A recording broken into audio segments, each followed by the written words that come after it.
માતા કી વંદે. નમસ્તે, મારું નામ સોલંકી હેતવી દશરથ કુમાર છે.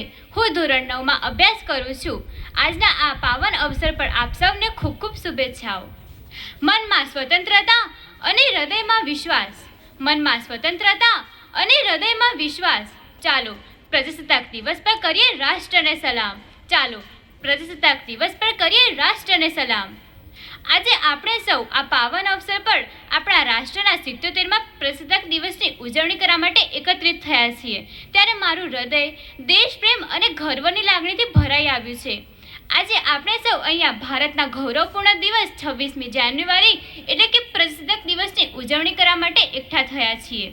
આ દિવસ આપણા ઇતિહાસમાં ખૂબ જ મહત્વપૂર્ણ છે, કારણ કે 26મી જાન્યુઆરી 1950ના રોજ ભારતનું બંધારણ અમલમાં આવ્યું હતું અને ભારત સંપૂર્ણ પ્રજાસત્તાક દેશ બન્યો હતો.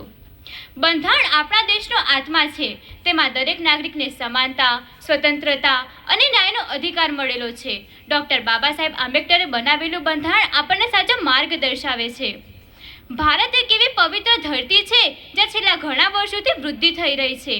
આ વૃદ્ધિને કારણે વિવિધ ક્ષેત્રોમાં વિકાસ થયો છે, જેમ કે અર્થવ્યવસ્થા, કૃષિ ઉદ્યોગ અને ટેકનોલોજી.